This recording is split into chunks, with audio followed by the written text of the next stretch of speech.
Então, uma boa noite a todos.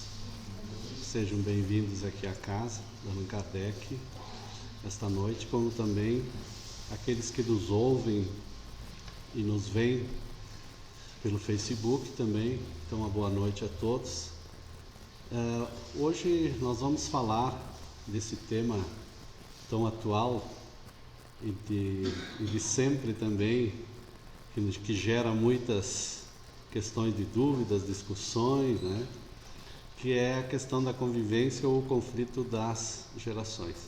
Mas antes disso, vamos iniciar então uma prece, agradecendo a Deus, a Jesus, nosso mestre, nosso guia, pela oportunidade que temos de aqui estarmos nesta noite, reunidos para podermos falar, para buscar os ensinos, os ensinamentos que Jesus, através da doutrina espírita, nos traz, que possa nos esclarecer, nos consolar, nos acalmar, nos levar a esse momento de paz, de reflexão sobre esses ensinamentos que a doutrina nos traz, como espíritos imortais que somos e que todos nós aqui que viemos hoje por um motivo de nos auxiliarmos, de ajudarmos a nós mesmos e aos demais. Portanto, sejamos gratos por esta oportunidade que nos foi concedida. Que assim possa ser.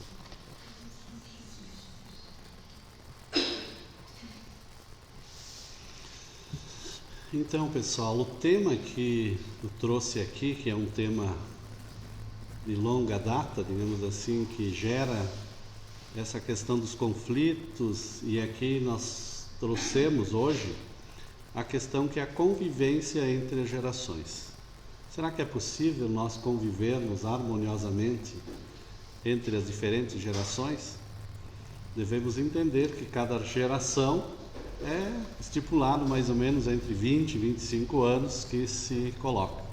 Mas se houve muito, né, nossas gerações assim já um pouco mais, que nasceram antes, de nos queixarmos das novas gerações, dos jovens, das atitudes, do comportamento e de muitas dessas questões que nos envolvem a cada dia. Então nós vamos tentar, digamos assim, trabalhar, estudar um pouco sobre essa questão. Será que isso que hoje se fala, ele é só de hoje? Será que é um momento atual em que nós vivemos? Eu lembro que quando na minha adolescência eu era considerado meio rebelde, né? Toda a minha geração. Então, portanto, também passamos por estas situações, né? Faz bastante tempo, mas também a gente era considerado, né, por alguns mais de idade como rebeldes, outros como, né, com alguns termos. Então eu vou trazer algumas considerações aqui e depois não se preocupem, tá? Porque eu vou trazer algumas questões assim um pouco até fortes, né? E depois nós vamos ver de onde é que vieram estas informações. A primeira citação é uma citação que está escrita aqui, que ela diz assim: a nossa juventude adora o luxo, é mal educada, despreza a autoridade e não tem o menor respeito pelos mais velhos. Os nossos filhos hoje são verdadeiros tiranos. Eles não se levantam quando uma pessoa idosa entra. Respondem aos pais e são simplesmente maus. Algumas questões se ouvem até os dias de hoje, né? Não é verdade? Mas vamos ver uma segunda citação aqui. Não tenho mais nenhuma esperança no futuro do nosso país se a juventude de hoje tomar o poder amanhã. Porque essa juventude é insuportável, desenfreada, simplesmente horrível. Vamos ver uma terceira questão que é trazida, das quartas, que vai dizer assim: o nosso mundo atingiu o seu ponto crítico. Os filhos não ouvem mais os pais. o fim do mundo não pode estar muito longe. Quantas vezes, né, nós podemos dizer, os filhos nossos não ouvem, né? Não ouvem mais a gente, fazem o que querem, nossa, só estão no celular agora. Né? Mas vamos lá, pessoal, pode ficar tranquilos, tá? Que a gente vai trazer outras informações depois. Vamos ver a última. Esta juventude está estragada até o fundo do coração. Os jovens são maus e preguiçosos. Eles nunca serão como a juventude de antigamente. Aí nós vamos ver assim, no nosso tempo, né? No nosso tempo. A juventude de hoje não será capaz de manter a nossa cultura, né? Vamos ver então de onde que vem essas citações. A primeira delas é de Sócrates. No ano 470, que ele viveu de 470 a 399 antes de Cristo. Não é de hoje, né? Não é de hoje assim que vem isso, né? No tempo lá não tinha internet, não tinha comunicação, não tinha nada. A segunda que eu citei é do filósofo Hesíodo, do ano 720 a.C. A terceira que foi citada aqui é de um sacerdote da época do ano 2000 a.C. E a quarta estava escrita em um vaso de argila descoberto nas ruínas da Babilônia e tem mais de 4.000 anos de existência. Veja que essa questão é antiga, não é verdade? É muito antiga. E muitas dessas questões que hoje se aborda, elas vêm à tona novamente, né? Será por quê? Então, por isso que eu falei, não se assustem que isso é de muito tempo, né? Está lá no Evangelho de Lucas, que ele diz, né? Deixai que venham minhas criancinhas e não as impeçais, porque o reino dos céus, o reino de Deus, é daqueles que se parecem com elas. Aqui ele vai, claro, nós vamos falar do evangelista Lucas, que vai falar sobre a questão da humildade da criança, né, daquela meiguice que ela tem, que ela está apta ou está, digamos assim, sensível às mudanças, às transformações. E nós conhecemos através do Espiritismo que é uma fase muito importante também para a criança, onde nós podemos incutir os caracteres da ética, enfim, da educação. Ela é bastante maleável neste período.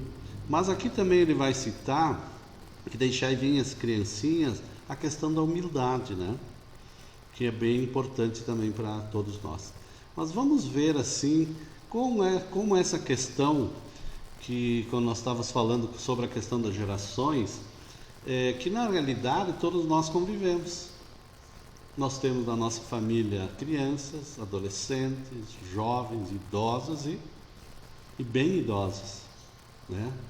Quase da quarta idade, como se diz, da passada da terceira idade. Mas então, para que a gente possa trabalhar um pouco isso, nós vamos ver o seguinte: o que é conviver? Viver com. Então nós vamos ver que conviver é viver em comum, é vivermos com outras pessoas. Porque nós somos seres sociais, nós não vivemos isolados. Mesmo que a gente queira, a gente precisa um dos outros, pela convivência, pelo aprendizado, até pelas próprias ideias divergentes, ideias diferentes. E assim é que nós vamos construindo todas essas questões. Então também se diz ter convivência, conviver com alguém e relacionar-se intimamente com alguém, que é a questão das famílias, né? Como é que nascem as famílias, como são as famílias, não importa que situação que esteja, que seja família, né? Mas enfim, a família é aquele núcleo que se vive junto, que se comunga, digamos, no mesmo teto, no mesmo lar, enfim, em tudo. Então nós vamos ver, assim, para dar uma passadinha bem rápida, né, que até para a gente se classificar dentro disso. Eu não trouxe todas, tá? Porque isso aqui é um pouco antigo, ele é atual, mas antigo, nós não chegamos na Y e tal, né? Então nós vamos ver aqui que a chamada geração veterano dos tradicionais são aqueles que nasceram ali no período de 1920 e 1945, passaram por praticamente 2 guerras mundiais, né? Nós vamos ver também que aqueles de 1946 a 1960, que aqui eu estou enquadrado, que eram os chamados baby boomers, onde nascia muito crianças, né? A explosão do nascimento de crianças, muitos nascimentos pós-guerra, 1940 e pouco, né? E aí, 1960, até essa data, né? A questão dos baby boomers. Nós vamos ver também que começou a geração X lá de 1961 até 1980, né? Os chamados geração X. Depois nós vamos ver a geração Y até o ano 2000, né? Olha aqui já o computador presente, né? Enfim, já as mudanças que se operavam, né, na sociedade, né? A criança aqui com o computador aqui já, né, começando a mexer nos computadores. E nós vamos ver também a geração Z, que é de 2001 a 2009. Veja que elas vão encurtando, né? Os anos vão encurtando. E aqui nós vamos ver também essa questão dos celulares, né, da internet, etc. E aí vamos ver também a geração alfa, que é a partir de 2010. Hoje já tem outras classificações, que se não me engano é Z e alguma coisa assim. Por quê? Porque as coisas vão evoluindo. Aí está o bebê já, né? A minha neta com 9 meses, eu nunca esqueço disso, que ela passava o dedinho no celular para tirar as mensagens que estavam atrapalhando no WhatsApp, com 9 meses, né? Acredito que quando eu tinha 9 meses, eu ainda estava enfaixado, né? Não era verdade? Era o tempo de fachada. Abri os olhos, não sei lá, uns 3, 4, 6 meses, alguma coisa assim, né? Só para a gente ter uma ideia, né? Então, quem nós somos? Somos velhos, idosos, jovens, crianças, quem nós somos? E aqui vem a visão espírita. Então nós somos espíritos imortais, que não morremos. O nosso corpo morre, perece, o espírito não. Fomos criados simples e ignorantes, é isso que nós aprendemos ali na doutrina espírita. Nós somos criados simples e ignorantes, em constante processo de evolução. Dentro de uma das grandes leis que nós estamos envolvidos, que é a lei do progresso, que nós vamos gradativamente progredindo, nós vamos gradativamente aprendendo, nós vamos gradativamente, né, evoluindo moralmente, intelectualmente e até materialmente. O mundo mudou-se.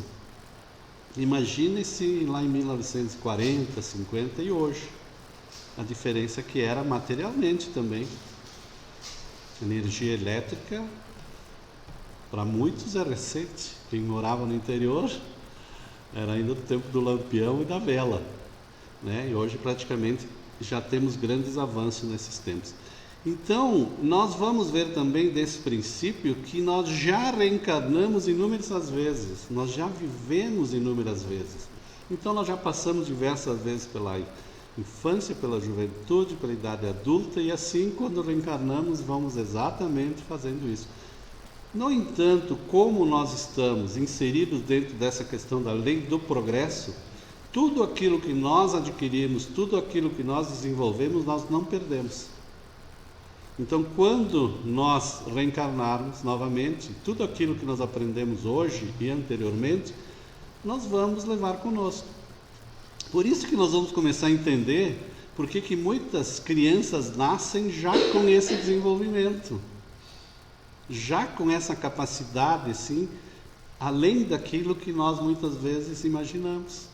E também nós vamos ver que talvez algumas ainda estão lá, aflorando e depois na adolescência com instintos muito agressivos, por exemplo, porque ainda não conseguiram superar isso.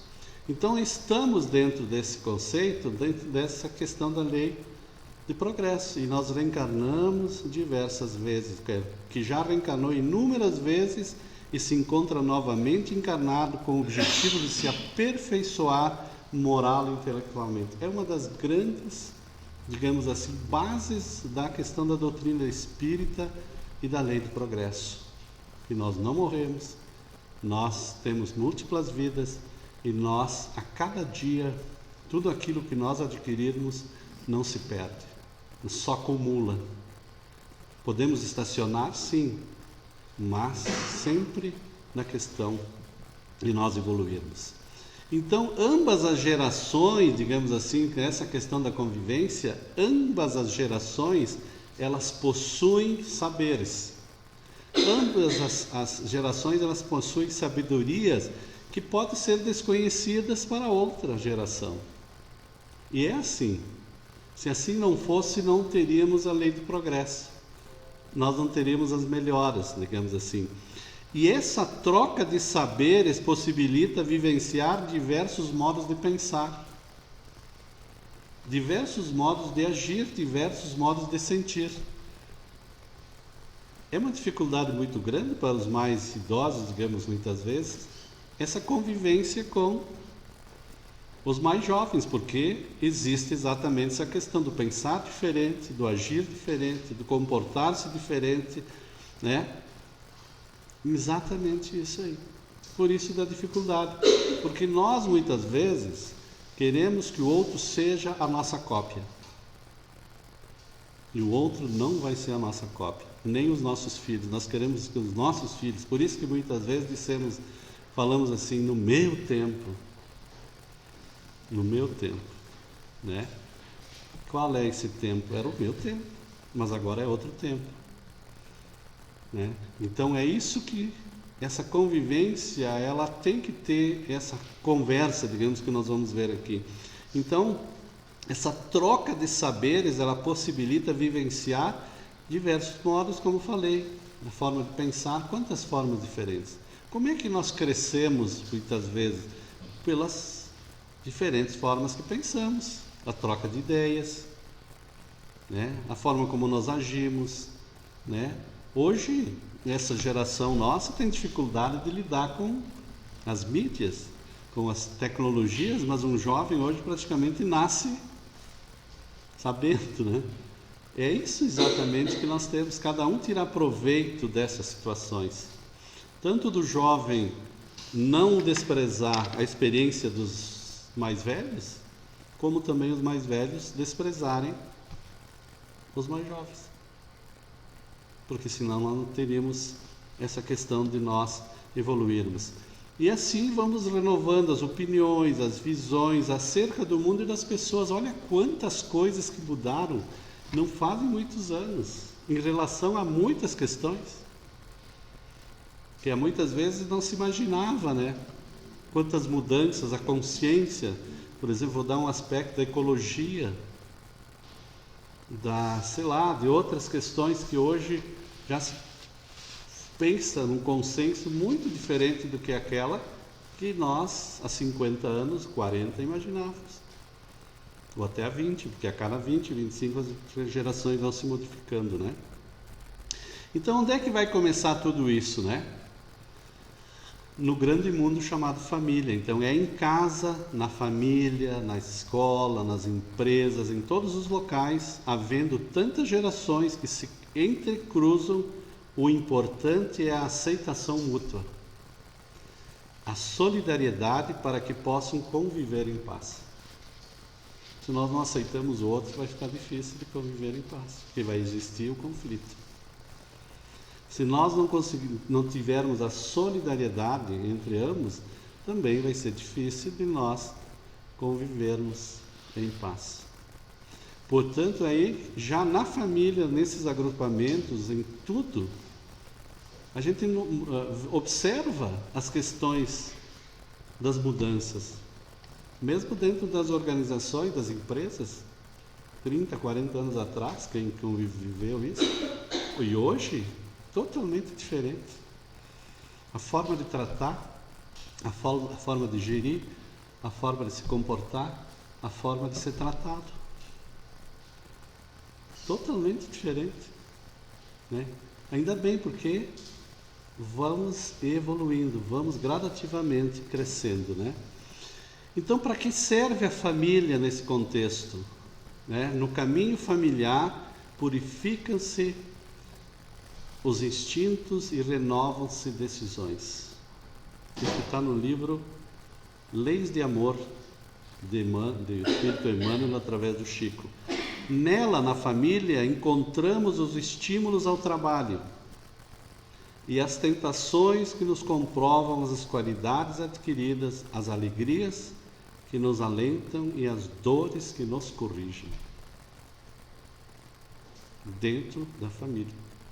Vamos ter as dificuldades, vamos ter as dores, vamos ter que corrigir certas coisas, mas é ali que exatamente começa essa grande transformação que nós temos, né? Dentro do próprio lar, na família. Mas como evitar conflitos, então, né? Porque se existem esses conflitos, né? Você vê que eu coloquei lá no início, foi convivência, não foi conflitos, né? André Luiz, no livro Sinal Verde, nos traz que uma das grandes questões é o diálogo. E quando nós falamos de diálogo, é dois, né? É não só um falar e outro ouvir, mas dialogar. É a troca de ideias. Então, conversar com serenidade e respeito, colocando-se no lugar da pessoa que ouve. E para que nós nos educamos nas manifestações verbais com segurança e proveito. O diálogo. Conversar, a conversa. Como falta a questão do diálogo, em todos os sentidos. Dentro de casa, nas organizações. Saber, uma das grandes virtudes que se tem hoje é saber ouvir. Tem cursos que fazem e preparam as pessoas para saber ouvir. Não é o saber ouvir, estar ouvindo e ficar quieto, é se colocar no lugar do outro também, né? Nessa questão do diálogo, que é muito difícil, muitas vezes, né? Tá ouvindo, né? Ficar um tempo, tá ouvindo. Então, grande importância para essa questão que nós estamos falando das gerações é o diálogo. É sentar com o mais jovem, ver o que ele pensa, o que ele quer, o que ele acha, e ele também, o jovem, ele saber ouvir os outros. É assim, nessa troca que nós realizamos. Em casa isso existe, tem que exercitar muito, né? Aquela sociedade do aqui mando eu, pode ser que hoje eu sou muito detestado, né? Porque não é mais assim. As coisas mudaram muito, graças a Deus, né? Porque aí era uma questão de quase que uma dominação, de uma subjugação, era de tolher a liberdade de pensar, de agir, porque se alguém age por mim, como é que eu vou aprender a agir? E é assim que nós vamos fazendo a questão do diálogo. A simpatia também está no livro de André Luiz, que nos recomenda: aprenda a sorrir para estender a fraternidade. Otimismo. Enfeite o seu lar com os recursos da gentileza e do bom humor. Trabalha tanto hoje, tem até ali, não sei se é em Porto Alegre, tem o Senhor Gentileza. Não tem? Senhor Gentileza. Essa questão, né, que é um bom trato, isso acaba evitando a simpatia, do sorriso, da conversa, né? Não, se alguém está meio carancudo, se alguém sorri, ele já não desarma? É aquela história, se um não quer, dois não brigam. Então é exatamente isso, né? É uma forma de nós buscarmos, né? Como diz aqui André Luiz, busca e acharás. A fraternidade, né? A gentileza, o bom humor. O bom humor, tão importante nessa questão da convivência. André Luiz também nos aconselha a questão do sentimento. Sempre é necessário compreender que a comunhão efetiva no lar deve recomeçar todos os dias, a fim de consolidar-se em clima de harmonia e segurança. Cada dia a gente reencarna, viu? Cada dia é como se fosse uma nova vida. Cada dia é como se fosse uma nova oportunidade. Está lá Santo Agostinho, na pergunta e resposta do Livro dos Espíritos, 919. Como se deve fazer todos os dias? É um plano, é quase um planejamento de nós melhorarmos e buscarmos a melhora a cada dia. E também André Luiz nos coloca a questão do espaço. Dê aos outros a liberdade de pensar, tanto quanto você é livre para pensar como deseja. Como é importante isso, essa liberdade que se tem para que todos possam se expor, que possam pensar, que possam colocar de uma forma cordial. Se vive hoje muitas vezes um antagonismo que o outro não aceita a ideia minha, e nem o dele, nem a dele.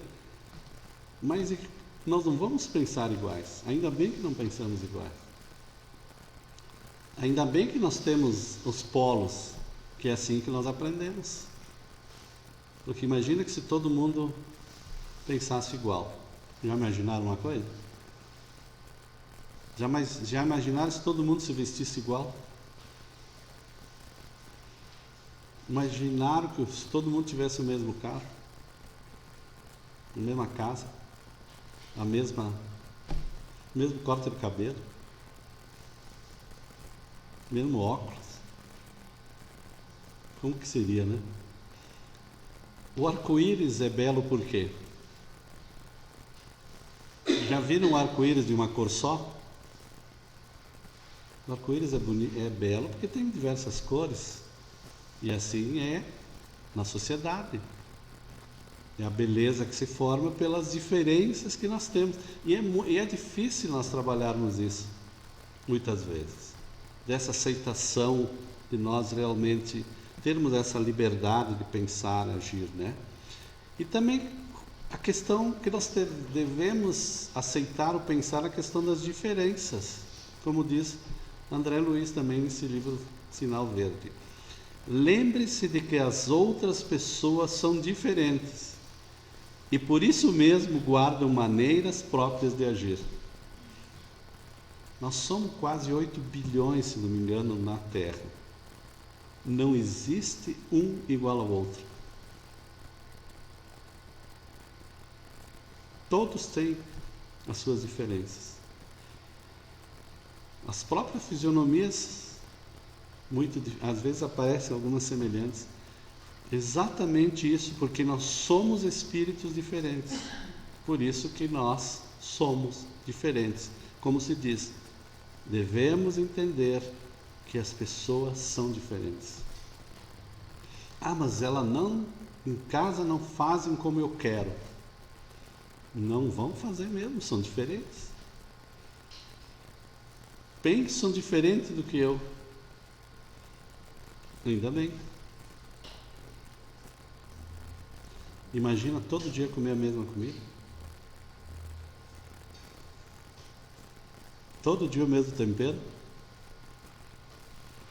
É mais ou menos isso. Então, é preciso reconhecer a diversidade dos gostos, das vocações, daquele ou daquela que se toma para compartilharmos a vida. Os casais novos, muitas vezes, têm muita dificuldade de entender isso. Que um é diferente do outro. Que pode ter até uma cultura diferente.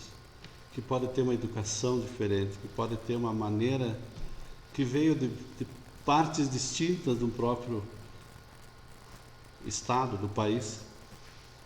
E são diferentes. A própria fala é diferente. O chamado sotaque ou a língua. Termos que se fala aqui que não se fala em outro local. Exatamente, então, tudo isso, né? Então também devemos, como nos diz André Luiz, entendermos essa questão dos defeitos. Todos são perfeitos? Somos perfeitos? Não somos, né? Não somos perfeitos. Então, como diz André Luiz e nos aconselha, não exijam dos familiares diferentes de você um comportamento igual ao seu. Não exija, porque vão ser diferentes. Na verdade, eu tenho 3 filhas. Todas pensam e são diferentes uma da outra. Até as profissões. Totalmente diferentes. A forma de pensar, a forma de entender as coisas, né? Porquanto cada um de nós se caracteriza pelas vantagens ou prejuízos que acumulamos na própria alma. E é isso que nós vamos trabalhando. É aí que nós começamos a desenvolvermos. Então todos nós somos defeituosos ainda, digamos assim. Nós não somos perfeitos. Então, se nós não somos perfeitos, nós vamos ter os nossos defeitos, maiores ou menores, vamos ter. Vamos ter. Porque senão nós não estaríamos mais aqui, reencarnados na Terra. Alguns têm mais, outros têm menos. E o que é um defeito? Né? Exatamente isso, né? E também nós devemos ver as qualidades, como diz André Luiz, para evitarmos esses conflitos.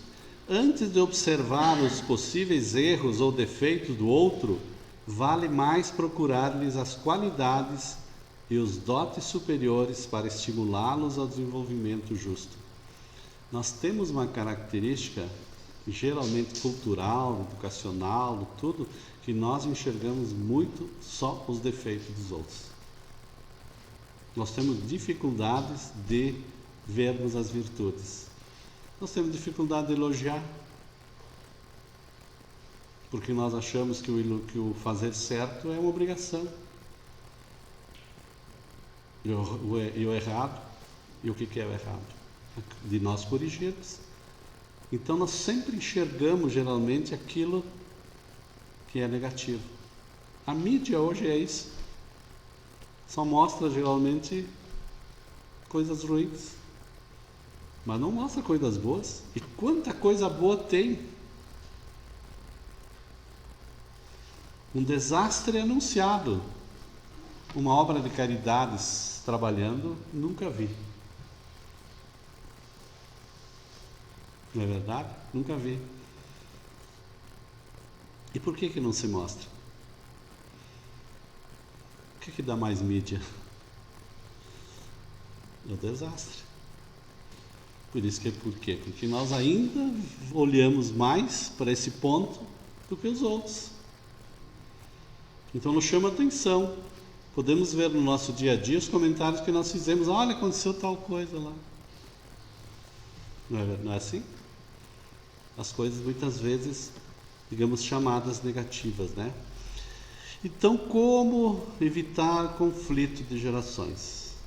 Somente educando as crianças no núcleo familiar para a prática do amor sincero é que teremos condições de construir um mundo melhor, mais fraterno e mais solitário. É lá que vai nascer, ensinando já desde pequeno tudo aquilo que nós estamos falando, né? Por isso que fica essa mensagem para nós, né?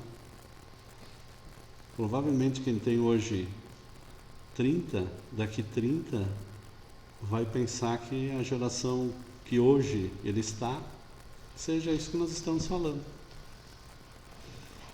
Não é verdade? No entanto, nós temos que evoluir, nós temos que darmos passos adiante para nós nos entendermos, para nós nos aceitarmos tudo dentro daquilo que nós estamos falando. Então, era essa a mensagem que nós tínhamos para hoje, agradecendo a presença de todos vocês, aqueles que nos assistem nos seus lares, na internet, e agradecer então por este momento, e aqui estamos reunidos, pedindo a Deus Pai, agradecendo a Ele pela vida que Ele nos concedeu, pela oportunidade que tivemos de hoje estarmos aqui, reunidos, ouvindo alguns ensinamentos que o próprio Jesus nos deixou que os espíritos amigos nos trazem, esclarecendo e elucidando sobre essas grandes questões que nos afligem, nos afloram, que fazem com que a gente possa buscar a cada dia sermos melhores, mais fraternos, mais cordiais, buscarmos sempre a paz nas relações. Para que o mundo realmente seja melhor, é necessário que nós nos melhoremos. Aí sim, teremos um mundo mais fraterno, mais pacífico, mais cordial, mais amistoso, de respeito e de fraternidade. Muito obrigado e que Deus nos acompanhe. Que assim possa ser.